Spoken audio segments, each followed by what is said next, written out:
Karl, a 16-year-old teenager, lived in a small town called Springfield, located in a picturesque part of Illinois. He often escaped into the woods to avoid problems at school and misunderstandings with his parents. Karl was a quiet and thoughtful young man who found solace in nature. His dream of becoming a biologist and protecting wild animals was the only bright spot in his gray everyday life. One day, on a warm autumn afternoon, Karl decided to take a walk along the familiar trails of the forest. He enjoyed the silence, occasionally interrupted by the chirping of birds and the rustling of leaves underfoot. At that moment, he felt free, away from school worries and family conflicts. As he strolled, he noticed something unusual among the trees. At first, it was just a shadow, but as he got closer, he saw an injured fox lying on the ground. Its fur was dirty, and there was a wound on its paw. The fox, frightened and weakened, looked at Karl with big, fearful eyes. At that moment, his heart tightened with pity. He remembered how his beloved grandmother always said that animals feel pain just like humans do. Karl froze in place, unsure of what to do. He understood that the fox needed help, but also realized that it was wild and could be dangerous when scared. He slowly crouched down, trying not to frighten it. Thoughts swirled in his head about how he could help and what his grandmother had always taught him about being kind to animals. Gathering all his courage, he reached out his hand to show that he posed no threat. The fox, although scared, sensed his kindness and surprisingly did not jump away. It merely lifted its head slightly and looked at him with hope. Karl knew he couldn't leave it in such a state. He remembered an old first aid kit that his father kept in the garage. It was risky, but he decided to go home and get everything he needed. Karl's heart raced with excitement as he ran back through the woods. Thoughts of the fox consumed him. How could it have ended up in such a condition? What could have happened? He understood that time was crucial. The sooner he helped her, the better her chances of recovery would be. Images of the wild nature he loved so much filled his mind. He couldn't allow himself to lose another life. When he reached home, his parents were busy with their own affairs and didn't notice his absence. Karl quickly gathered everything necessary: bandages, antiseptics, and some food for animals. He also took an old shoebox to create a temporary shelter for the fox. At that moment, his gaze fell upon an old book about wild animals that his grandmother had given him. He grabbed it, perhaps there would be something useful inside. Returning to the forest, he found the injured fox in the same spot again. She looked even more emaciated than before. Karl carefully placed the box next to her and began examining her paw. The wound was deep and bleeding. He knew he had to act quickly. Summoning all his courage, he started cleaning the wound with antiseptic. The fox let out a quiet whimper of pain but did not try to run away. Karl felt terrible. It hurt him to see her suffering. He spoke soothing words to her, trying to create an atmosphere of trust. After bandaging the fox's paw, she seemed a bit calmer. Karl offered her some food and watched as she cautiously approached it. In that moment, he felt a connection between them, a bond stronger than any words. However, joy was short-lived. Suddenly, there was a loud crack from behind the trees. It was a hunter with a dog. Karl's heart raced with fear. The hunter might notice the fox and decide to finish her off. He quickly grabbed the box and covered the fox with it, trying to hide her from view. The hunter approached closer. His dog sniffed around them cautiously. Karl knew that if they caught him with a wild fox, it could end badly for both him and the animal. He pressed the box against himself and tried to remain unnoticed. "Hey, are you there?" shouted the hunter. Karl froze. His heart pounded so hard it felt like it would burst from his chest. He understood.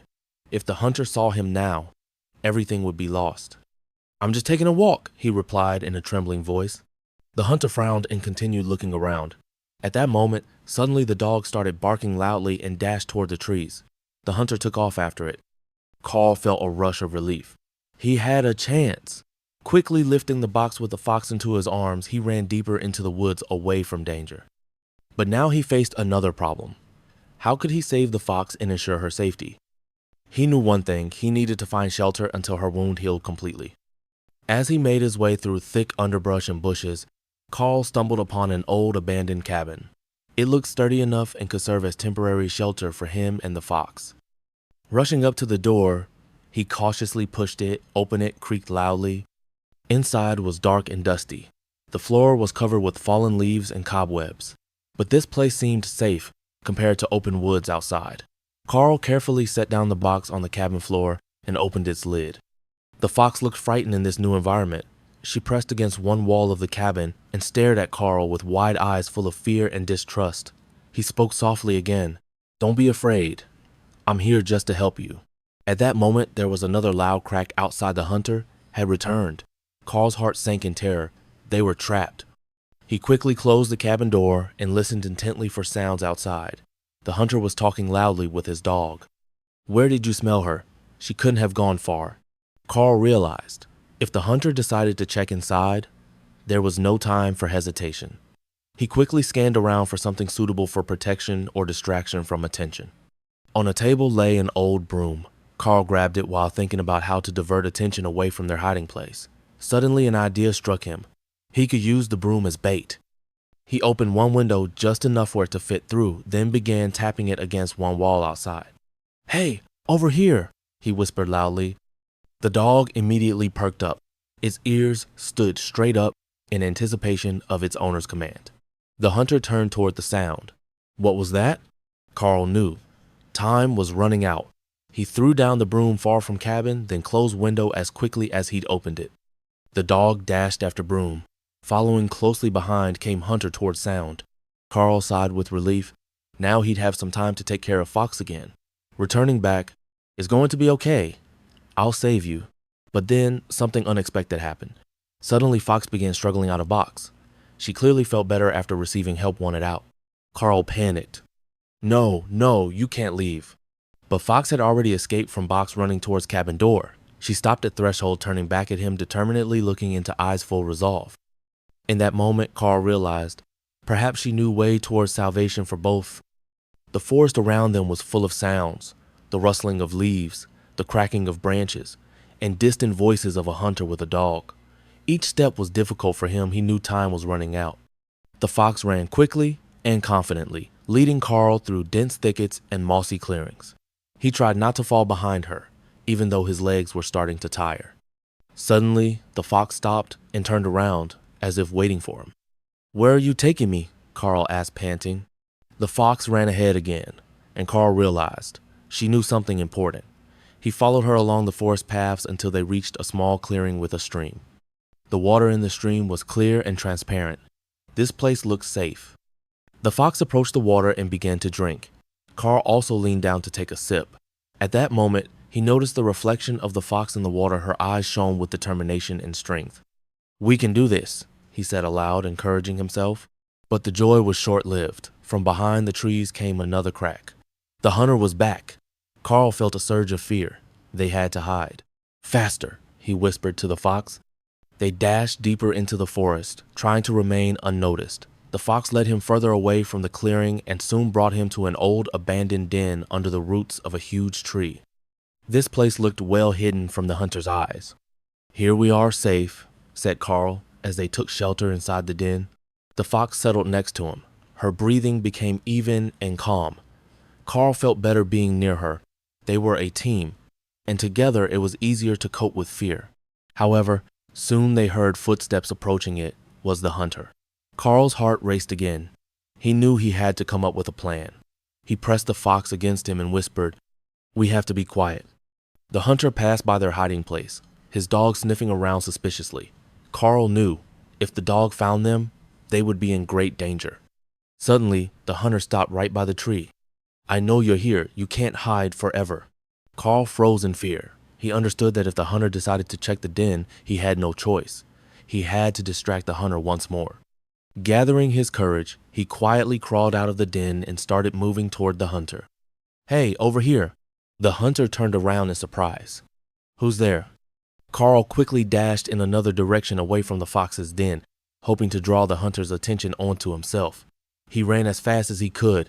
His heart pounded with fear and adrenaline. The dog lunged after him. The hunter followed her, shouting, "Get him! Don't let him escape." Karl realized he had only a few seconds to save the fox. He sharply turned aside and ran down a narrow path between trees. The hunter was getting closer. The boy felt cornered. But suddenly, he spotted a small cave ahead. It could be their salvation. He rushed inside and quickly hid there. The cave was dark and damp. Karl pressed against the wall and waited anxiously. Outside, he heard footsteps from the hunter. You can't run away from me. Karl knew that if the hunter entered, they wouldn't have any chance of escaping. He listened intently to sounds outside. His heart raced so fast it felt like it would burst. Suddenly, the dog began barking at the entrance of the cave. Where are you? I know you're here. Karl closed his eyes and prayed that the hunter wouldn't find him. But then footsteps approached. The hunter came closer. He peered into the cave with an annoyed expression.